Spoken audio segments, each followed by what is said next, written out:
Lasagna sheets, they're fantastic to make lasagna, but I also use them to make my free-form cannelloni. This is my pumpkin and cheese cannelloni. It is super delicious. You can also do a really basic version with just spinach and the cheese. So for our spinach, I like to use English spinach. You can see it's heartier, deeper in colour, it's full of flavour, and you can see there's a little bit of water in there. That's okay, because we're going to wilt this in a pan. So get your pan really hot, and I'll add a good glug of olive oil, about a tablespoon's worth. And once that's really hot, I'm going to start by adding in my spinach, followed by my garlic, because I don't want my garlic to burn. We just want that garlic to perfume our gorgeous spinach. So that's about 1 bunch of English spinach. To that, we'll add a pinch of salt and some freshly cracked pepper. Now just give that a quick toss. And this takes no time at all to start wilting, particularly if that pan's really hot. A clove of garlic, and again, we'll just toss that. And as you can see, that cooks down so fast. Now, while we're still over here at the pots and pans, let's have a look at a sauce that I've made. Just a very basic tomato sauce. It's got garlic, lots of olive oil, and a can of crushed tomatoes. Have a look at this spinach. It's completely wilted down. There's no liquid. And I've just turned the heat off, just allow that to cool slightly while we start making our delicious ricotta mixture. So in a bowl, some lovely ricotta. I've got buffalo ricotta here, which is extra creamy and delicate. So we'll add 1.5 of these tubs straight into the bowl. And the other half and the rest of this does not get wasted. I just love ricotta on ham or prosciutto sandwiches, so that's for tomorrow. And to make this extra cheesy, I love stracciatella. This is strips of mozzarella in cream, and it gives it a lovely finish. And as you bite into it, you're going to have those long little stringy bits of mozzarella that we all love. So we'll add a generous amount of that in. Look at that. That is just pure deliciousness right there.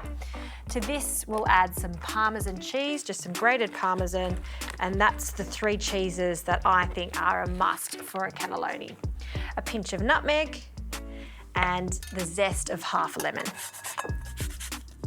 I'll also add a pinch of salt, and that's the base. So we'll just break all of this cheese up with the back of our spoon and ensure that those mozzarella strips are mixed in nicely.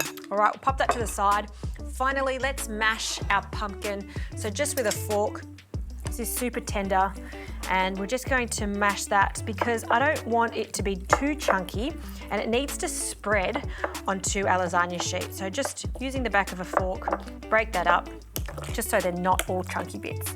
Okay, quite happy with that. So we'll grab our lasagna sheets and just really carefully fold them out and place them onto our bench. So just make yourself lots of space. Start with 3 sheets and open them up, just flatten them out.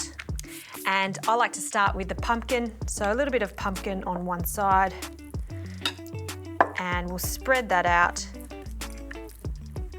And just leave yourself a bit of a border because as we wrap, the mixture is going to fold on top of itself. Our spinach, that's cooled down slightly. We'll add a little bit of spinach to the centre. And the all-important cheese, be generous with it. We'll add a few dollops to both sides. And then just grab a little knife and spread that out, just so all of those flavours mingle. And now we roll. So we'll just start on the bottom and slowly roll up. And then you've got one gorgeous, giant and generous cannelloni. So I'm going to make a few more of these and then we can start placing them into our baking dish.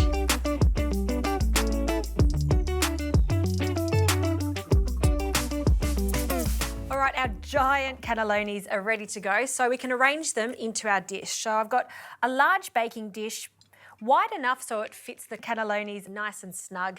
I've got some olive oil and I'm just using my hands just to spread that so they don't stick too much. And before you start arranging them in the dish, I recommend adding about 1/4 of this mixture. That should do it. and spread the tomato sauce so it completely covers it. There's nothing worse than extra dry cannelloni. You want it to be slightly saucy, so make sure that that's spread on the bottom. You also don't want it to catch. Next, we'll grab our cannelloni, and I've got seam side down, and we just place them into the sauce. So just be really careful with them because they are quite full. And just bring them together. And the last one, just there, we'll grab our remaining sauce and we'll just cover all of the cannelloni. Just using the back of your wooden spoon, spread that out so it covers it most. Great, now we need some more cheese. So parmesan, we'll sprinkle some over the top. There we go. Another little splash of olive oil, just particularly on those sides there so they don't dry out. And I like to place a loose sheet of foil over the top, and this is going to cook for about 30 minutes. Then I'll take the foil off and cook it for a further 20 minutes, just so that cheese goes nice and golden.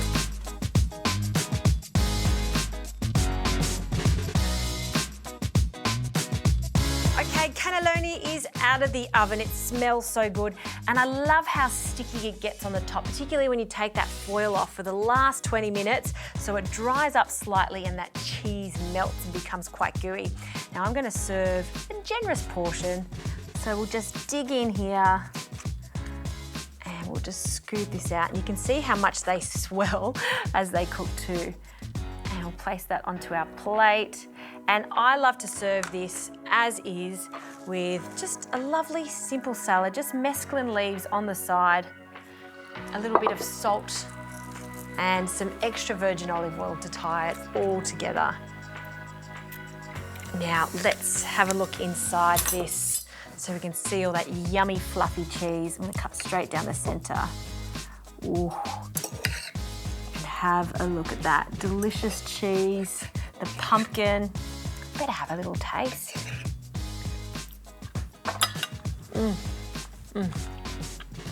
All of those flavours go so well together.